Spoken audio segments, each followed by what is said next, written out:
Chapter 1. Mystery Girl. It all began on a beautiful spring morning in a village called Whistler, in Canada, a pretty little village in the mountains of British Columbia. There was a cafe in the village, with tables outside, and at one of these tables sat a young man. He finished his breakfast, drank his coffee, looked up into the blue sky, and felt the warm sun on his face. Nick Lortz was a happy man. The waiter came up to his table. "More coffee?" he asked. "Yeah, great," said Nick. He gave the waiter his coffee cup. The waiter looked at the camera on the table. "On vacation," he said. "Where are you from?" "San Francisco," Nick said. He laughed. "But I'm not on vacation. I'm working. I'm a travel writer. And I'm doing a book on mountains in North America. I've got some great pictures of your mountain." The two men looked up at Whistler Mountain behind the village. It looked very beautiful in the morning sun. "Do you travel a lot, then?" asked the waiter. "All the time," Nick said. "I write books, and I write for travel magazines. I write about everything: different countries, towns, villages, rivers, mountains, people." The waiter looked over Nick's head. "There's a girl across the street," he said. "Do you know her?" Nick turned his head and looked. "No, I don't." "Well, she knows you, I think," the waiter said. "She's watching you very carefully." He gave Nick a smile. "Have a nice day." He went away, back into the cafe. Nick looked at the girl across the street. She was about 25, and she was very pretty. "She's watching me," Nick thought. Then the girl turned and looked in one of the shop windows. After a second or two, she looked back at Nick again. Nick watched her. "She looks worried," he thought. "What's she doing? Is she waiting for somebody?" Suddenly, the girl smiled. Then she walked across the street, came up to Nick's table, and sat down. She put her bag down on the table. The bag was half open. "Hi. I'm Jan," she said. "Do you remember me? We met at a party in Toronto." "Hi, Jan," said Nick. He smiled. "I'm Nick. But we didn't meet at a party in Toronto. I don't go to parties very often, and never in Toronto." "Oh," the girl said. But she didn't get up or move away. "Have some coffee," said Nick. The story about the party in Toronto wasn't true, but it was a beautiful morning, and she was a pretty girl. Maybe it was a party in Montreal, or New York. The girl laughed. "Okay. Maybe it was. And yes, I'd love some coffee." When she had her coffee, Nick asked, "What are you doing in Whistler? Or do you live here?" "Oh no," she said. "I'm just traveling through." "And what are you doing here?"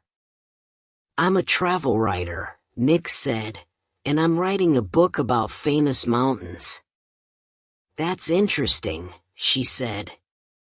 But her face was worried, not interested.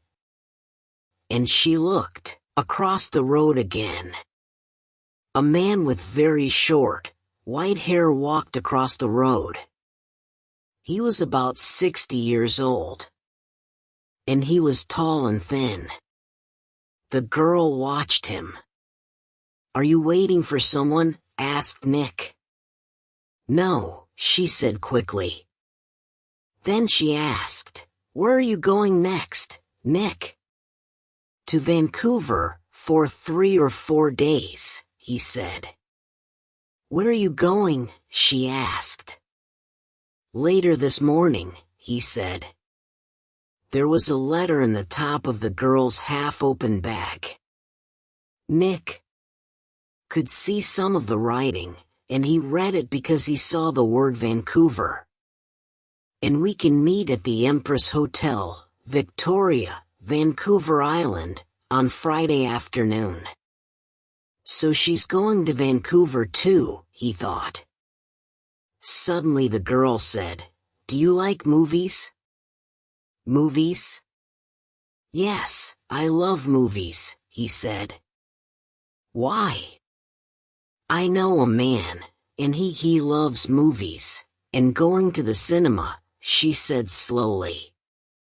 "People call him Mr. Hollywood. She smiled at Nick. "Can I call you Mr. Hollywood too?" Nick laughed. "Okay," he said. "And what can I call you?" She smiled again. "Call me Mystery Girl," she said. "That's a good name for you," said Nick. Just then, the man with white hair came into the cafe.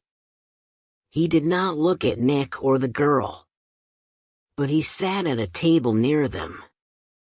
He asked the waiter for some breakfast, then he began to read a magazine. The girl looked at the man, then quickly looked away again. "Do you know him?" Nick asked her. "No," she said. She finished her coffee quickly and got up. "I must go now," she said.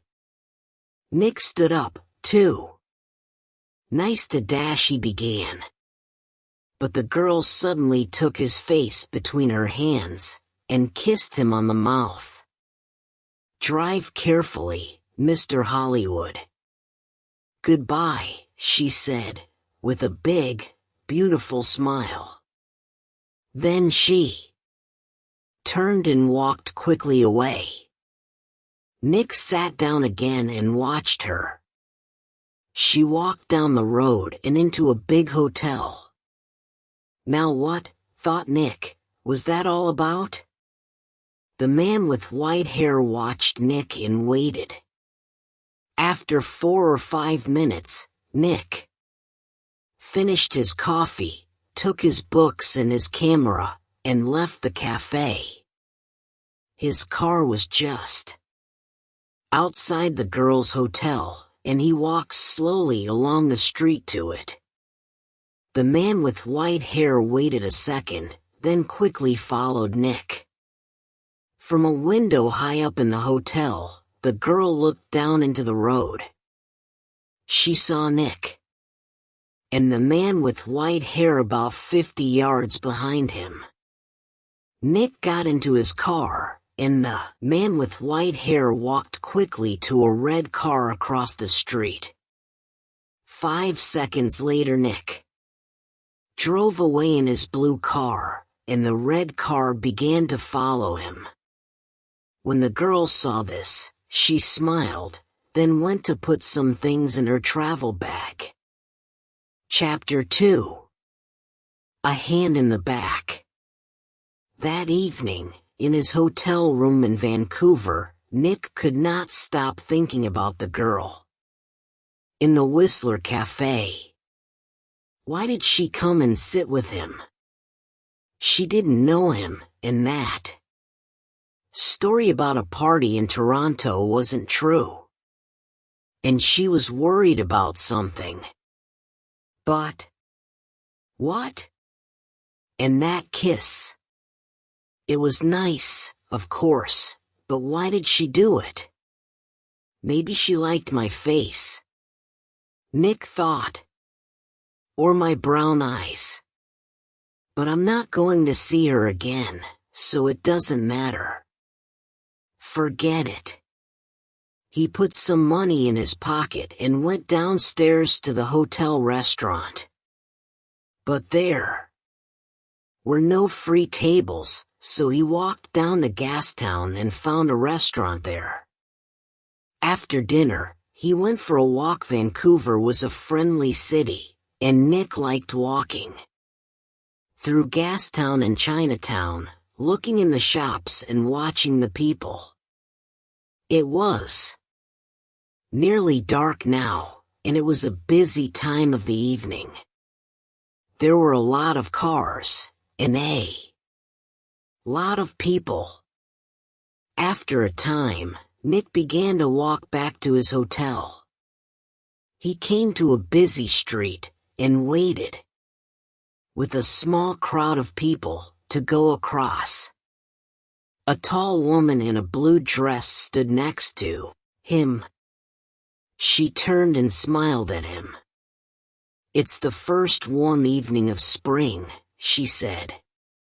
"It's nice to be out, after the long cold winter." "Yeah," said Nick. "It's great. It's Dash." Suddenly, there was a hand in his back and the hand pushed Nick into the road. Nick fell, on his face, in front of a big green car. People screamed. But the green car stopped, only inches from Nick's head. The woman in the blue dress ran into the road and pulled Nick to his feet. "Are you okay?" "What happened?" she said. The driver of the green car shouted angrily at Nick, but Nick did not hear him. "Somebody pushed me," he said to the woman. "I didn't fall, somebody pushed me." "Pushed you?" said the woman. "Who?" "I didn't see anybody." Nick looked at the faces of the people near him, but he didn't know them. Then he saw a man's back. The man was tall and thin, and had very short white hair. He walked quickly away down the street, and did not look back. "Hey, you!" Nick shouted. "Wait!" But the man did not stop, and he was soon lost in the crowds. "Did he push you?" asked the woman in the blue dress. "I don't know," Nick said. "Do you know him?" she asked. "I don't know his name," Nick said. "But I know that short white hair. Now where did I see it before?" The woman began to move away. "I must get home," she said. "Are you okay now?" "Yeah, I'm okay," Nick said. "And thanks. Thanks for your help." "That's okay." The woman smiled. "Be careful now." Back in his hotel, Nick sat on his bed and thought. It was an accident. Nobody pushed me. It was an accident. Nobody wants to kill me. And there are hundreds of men in Vancouver with white hair. It was 1 o'clock in the morning, but Nick couldn't sleep. He listened to the cars in the road, and he looked at the night sky through his hotel room window. Then he sat at the table and tried to write some more of his book about mountains, but he couldn't think about his work. He got back into bed. There were 4 or 5 magazines in the hotel room. They were not very interesting, but Nick sat in bed and opened one, and saw a photo of Mystery Girl. He looked at the picture very carefully. But, yes, it was her. Jan, the girl from the Whistler Cafe. She was next to a man of about 50 or 55, and they were in the garden of a big, expensive house. They smiled at the camera, and they looked very happy. Canadian millionaire Howard Hudson and his daughter, Meg, it said under the picture, at their home in Toronto. Meg Hudson. Not January. Not Mystery Girl. Meg Hudson, the daughter of a millionaire. Nick read it again. Why did she come and sit with me in the cafe at Whistler, he thought. Millionaires. Daughters don't sit with strangers in cafes, and then give them a big kiss when they leave. Why did she do it? What did she want? He thought back to the cafe in Whistler, and the girl next to him at the table. Then he remembered something. He remembered a man at a table near them in the cafe. A tall, thin man, about 60 years old. A man with very short white hair. Nick didn't sleep much that night. Chapter 3. A walk in the park. The next day was Thursday. Nick stayed in his hotel room and wrote about mountains all morning. Then he drove to Stanley Park in the afternoon. He sat and read a book for an hour, then he went for a walk under the tall trees. There was nobody here. It was quiet, and he could walk and think. He thought about Meg Hudson, and about the man with white hair. Did he know Meg Hudson? Did she know him? He remembered Meg Hudson's last words. Drive carefully, Mr. Hollywood. Why did she say that? Why did she call him Mr. Hollywood? He didn't understand any of it. Suddenly, he heard a noise. He stopped. That was a gun, he thought. There's somebody in the trees with a gun. There it is again. Then something hit the tree over his head. Somebody shooting at me? Nick thought. He turned and ran.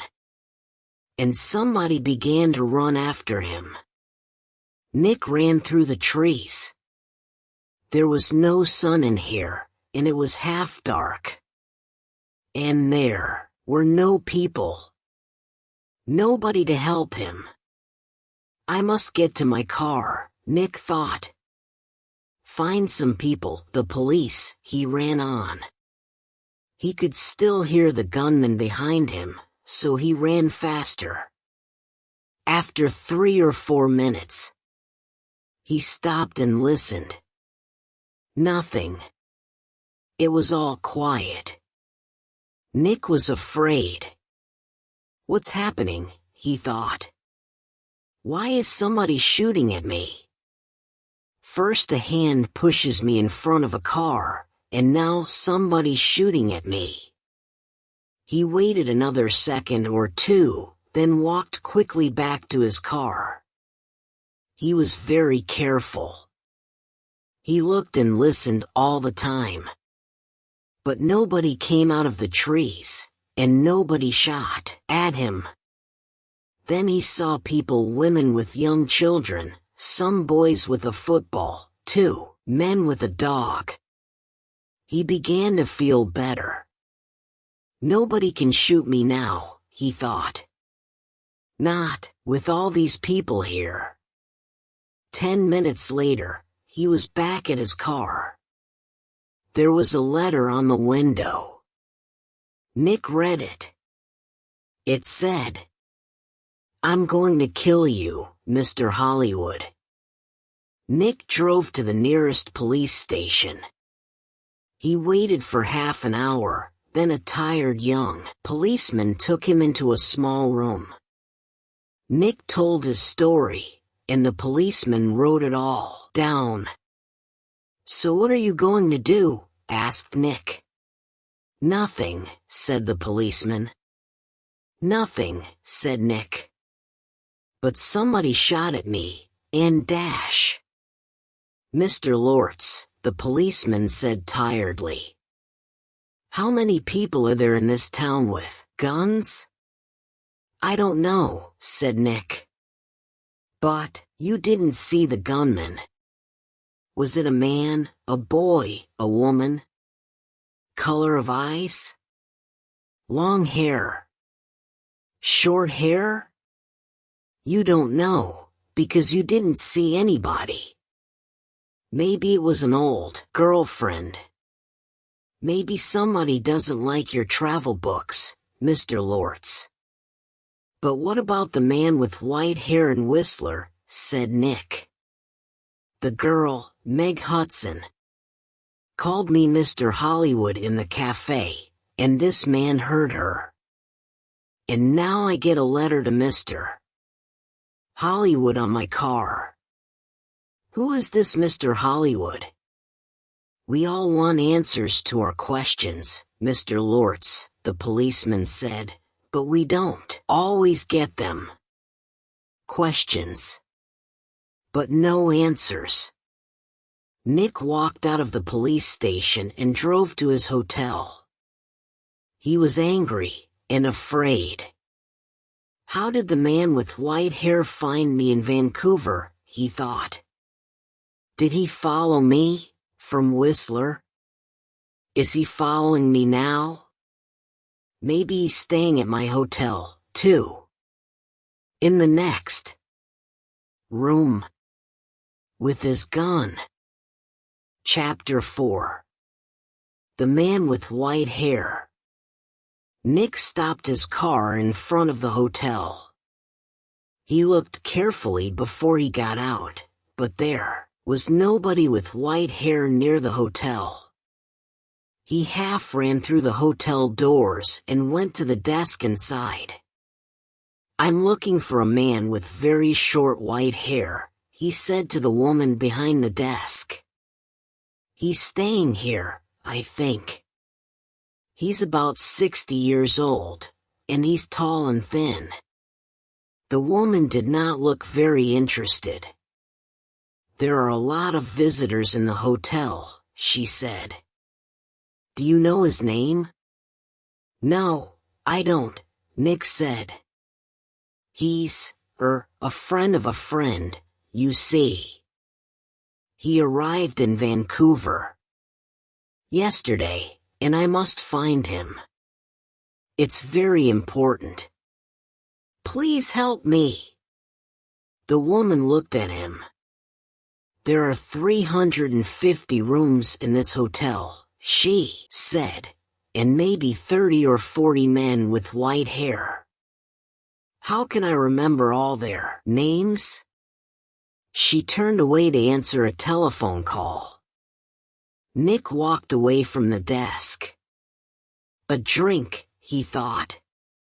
I need a drink. He went into the hotel bar, got a drink and sat down at a table. So what do I do now, he thought. And then he remembered something. A letter in the girl's half-open bag in the Whistler Cafe. And we can meet at the Empress Hotel, Victoria, Vancouver Island, on Friday afternoon. And tomorrow was Friday. I'm going to Victoria, on Vancouver Island, he thought. To the Empress Hotel. Nick had dinner in the hotel that evening. He finished eating and got up from his table. And saw the man with white hair. Nick moved quickly. The man was at the hotel desk. Nick could see the white head above. The other heads near the desk. "Excuse me," said Nick. He pushed past the people in the hotel restaurant. A small boy ran in front of him and Nick ran into him. The boy and Nick fell down on the floor. The boy began to cry. "Hey," said a woman behind Nick. "I'm very sorry," said Nick. He got up and helped the boy to his feet. "Are you okay?" he asked the boy. "Be more careful next time," said the woman. Nick moved away quickly, but when he looked back at the hotel desk, he couldn't see the man with white hair. He pushed through the crowd of people. "That man," he shouted at the woman behind the desk. "That man with short white hair. Where did he go?" The woman looked at Nick. "Mr. Vickers," she said. "I don't know." "Vickers, is that his name?" said Nick. "What's his room number?" "I'm sorry, I can't tell you that," the woman said. "But I need to dash," began Nick. The woman turned away to answer the telephone. After a second or two, Nick went upstairs to his room. "Vickers," he thought. "Does Meg Hudson know Mr. Vickers? I need some answers, and I need them quickly." Chapter 5. Vancouver Island. Tsawwassen was about 23 miles south of Vancouver. Nick drove there in his car the next morning for the 1 o'clock ferry to Vancouver Island. Every 5 minutes, he looked behind him. The road was busy: black cars, white cars, red cars, green cars. Maybe Vickers was in one of them. At Tsawwassen, Nick drove his car onto the ferry. There were a lot of cars and crowds of people. Nick got out of his car and walked up and down the ship. He looked for a man with white hair, but he didn't see one. Soon the ferry began to move and Nick felt better. He found the ferry restaurant and got something to eat. More people came in. Nick looked at the faces of all the older men. Some had hats on, so he looked for somebody tall and thin, but there was nobody. Maybe he's not on the ferry, Nick thought. Maybe he's back in Vancouver. Later, Nick walked around the ship again. Once, he thought he saw the man with white hair in the crowds, but he could not be sure. 90 minutes after leaving Tsawwassen, the ferry arrived at Swartz Bay on Vancouver Island, and Nick went back down to his car. Swartz Bay was 20 miles north of Victoria. Nick drove quickly, and again, looked behind him every 4 or 5 minutes. Once, he saw a red car about 200 yards behind him. Did I see that car on the road from Vancouver to Tsawwassen? He thought. He drove more slowly, but the red car still stayed 200 yards behind him, and Nick couldn't see the driver's face or hair. Soon he was in the busy streets of Victoria, and Nick didn't see the red car behind him again. Victoria was a city of gardens and beautiful old buildings. Nick liked Victoria very much. But today he wasn't interested in gardens or buildings. He found the Empress Hotel, went inside and walked across to the desk. "Can I help you?" a young man asked Nick. "I'm meeting a friend here this afternoon," said Nick. "Miss Hudson." "Hudson," said the young man. "Wait a minute." He went away and came back. "Sorry, but there's no Miss Hudson staying here." Nick took something from his pocket. It was the photograph of Meg and her father, from the magazine. "This is her," he said. The young man looked at the picture. "Oh, right. You mean Howard Hudson's daughter," he said. "She's not staying here, but I saw her 10 or 15 minutes ago. She was with somebody, a man. He asked me about the tea room." "The tea room?" said Nick. "Where's that?" The man with short white hair was tired. He couldn't sleep and he couldn't eat. He thought about only one thing, all the time. He drove and he watched, and he waited and he followed. When he drove into Victoria, the streets were busy, and suddenly he lost the blue car in front of him. Angrily, he drove around the city, past all the big hotels. "I must find him," he said. "I must do it today." Then he saw the Empress Hotel, and in the street outside it, a blue car. He drove past the hotel, left his car, and ran back down the street. He went across the road and walked past the downstairs windows. There was a big room with tables and chairs, and a lot of people. He looked carefully at all the faces. "There she is," he said suddenly. There were two men with the girl. He couldn't see their faces, only the backs of their heads, but one of the men was in a green shirt. "Mr. Hollywood," the man said, and smiled. "Goodbye, Mr. Hollywood." People in the street turned to look at him, but the man did not see them. He walked up to the doors of the hotel and put a hand into his pocket. Inside, the gun was cold and hard. Chapter 6. A Tea Party. Nick looked through the doors of the tea room in the Empress Hotel. Meg Hudson sat at a table with a man. The man was about 30, or maybe a year or two younger. He was tall and brown from the sun. He wore a white shirt, white trousers, and white shoes. He said something to Meg, and she laughed. She looked very happy. A waiter came up to Nick.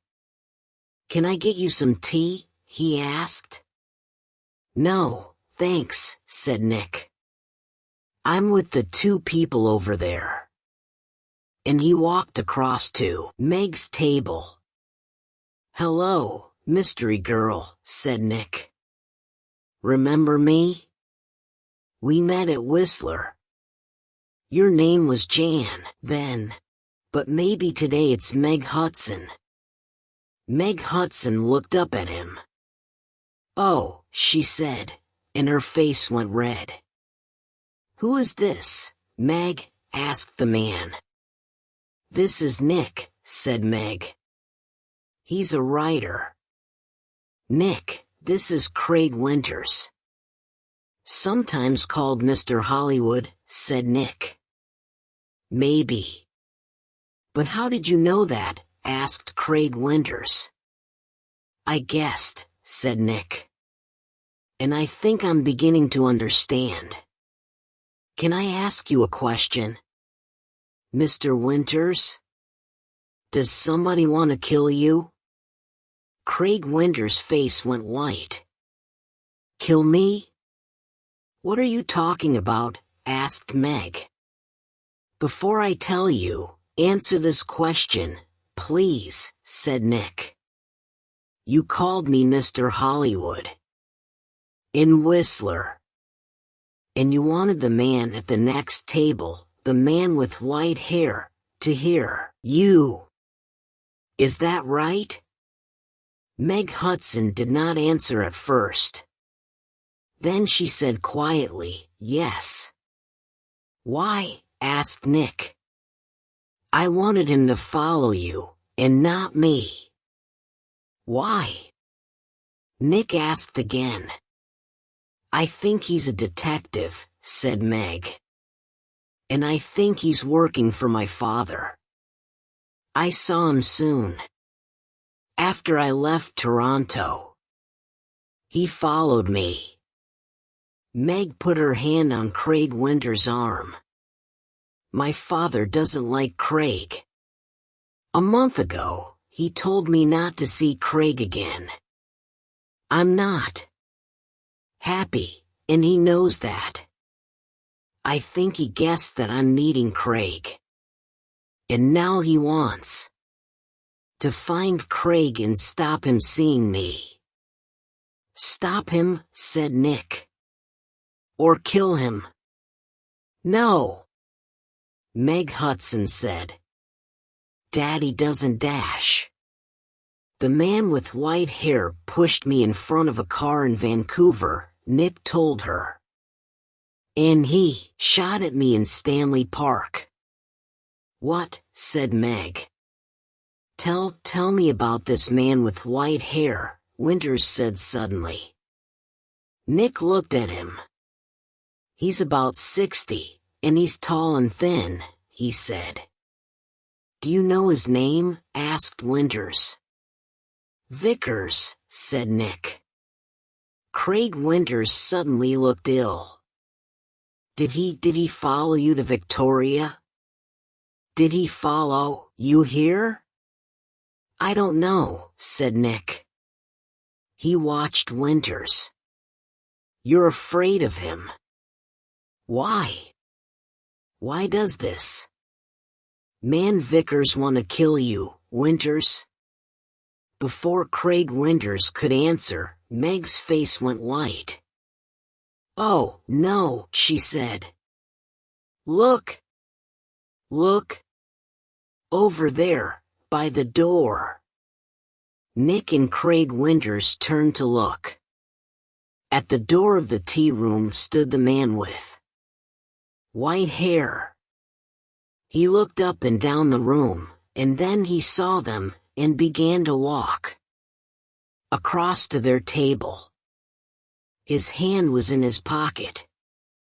For a second or two the three people at the table did not move. Then Craig Winters jumped to his feet. "That's Mr. Hollywood," he screamed. "That man there." And he pointed at Nick.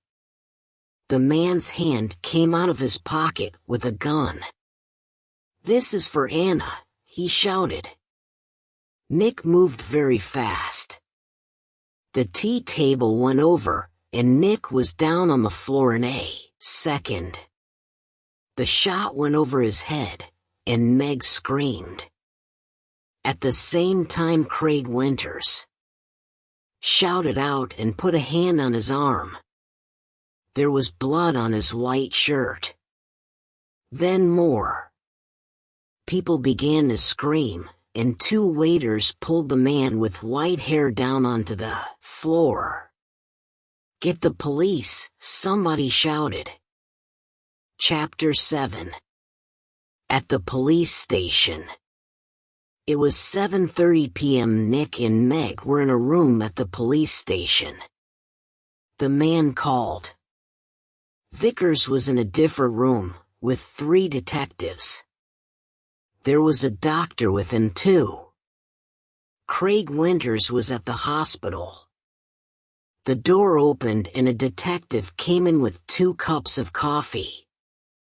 He put them down on the table and turned to go out again. "Detective Edmonds," Meg said, "did the hospital call? Is Craig going to be all right?" "Winters?" Detective Edmonds said. "Yes, he's going to be okay." "Can I call the hospital now?" asked Meg. "I'd like you to wait," said Edmonds. Detective Keat is going to be here in a minute. He's just coming from the airport, and he looked through the open door. Ah, here he is now. A second detective came into the room, and behind him was a tall man with dark hair. Meg stood up quickly. "Daddy," she cried. "What are you doing here?" "The police called me," said Howard Hudson, "and I flew here at once." Detective Keat met me at the airport. "Now, sit down, Meg. I want you to listen to me." He did not look at Nick. Meg sat down and her father took her hands. "Meg, last week Johnny Vickers came to my house. He wanted to talk about his daughter. You remember Anna, Meg? 3 months ago she jumped off a bridge in Boston and died. She was young, beautiful, rich, and she didn't want to live. Why? Because she loved a man, and the man took her money, ran away and left her. And the man was called Dash."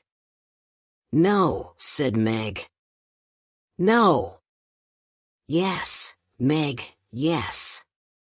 He was called Mr. Hollywood." "No," shouted Meg. She began to cry. "That's right, Miss Hudson," said Detective Keat quietly. "To you, he gave the name Craig Winters. When Anna Vickers knew him, he was Carl Windsor.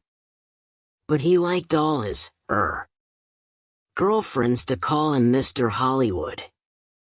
He took nearly $50,000 from Anna Vickers. And there was a girl before that." "No, it's not true," Meg shouted. "It is true, Meg," said her father. "Winters Windsor gets all his money from rich men's daughters. Johnny Vickers loved his daughter. He went to her house in Boston after she died.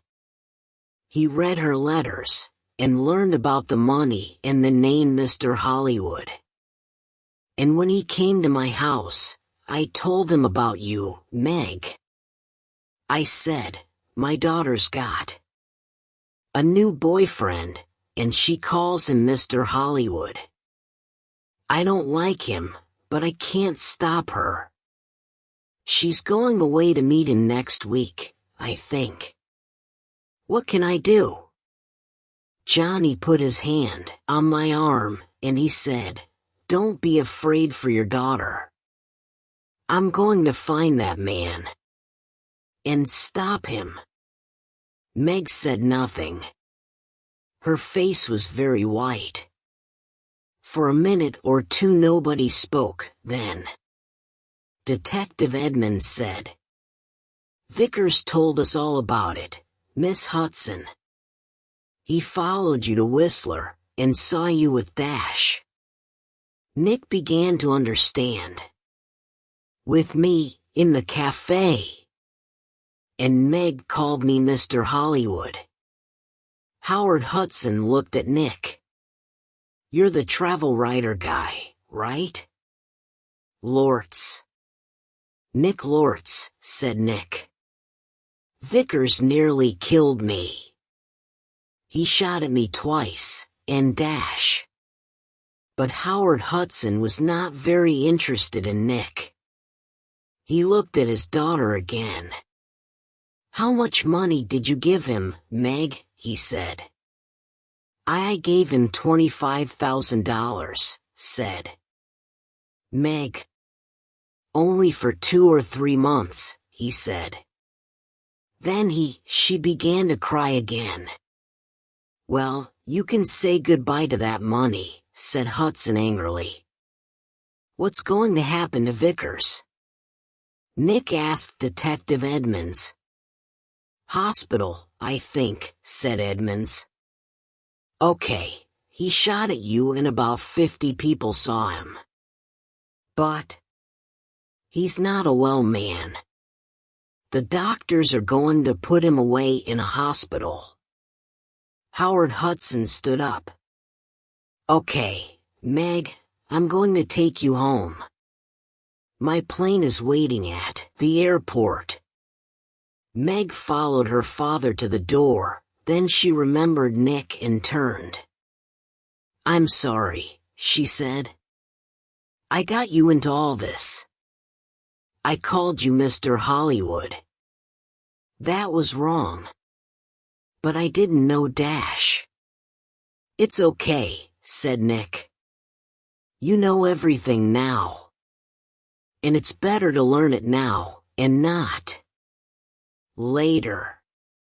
$50,000 later. Chapter 8. A nice smile. Nick took the evening ferry back to Vancouver. He was tired and hungry, so he went down to get some dinner in the ferry restaurant. The restaurant was busy, and there was only one free table. Nick sat down quickly and began to eat. I must get back to work tomorrow, he thought, and forget about millionaires' daughters and men with guns. Excuse me, somebody said. Can I sit with you? Nick looked up. There was a pretty girl next to his table. He got up. It's okay, he said. You can have this table. I don't want it. And he began to move away. Please don't go, the girl said. Stay and finish your dinner. She smiled at him. It was a nice smile. But Nick knew all about nice smiles. I'm not hungry, he said. And he walked quickly out of the restaurant.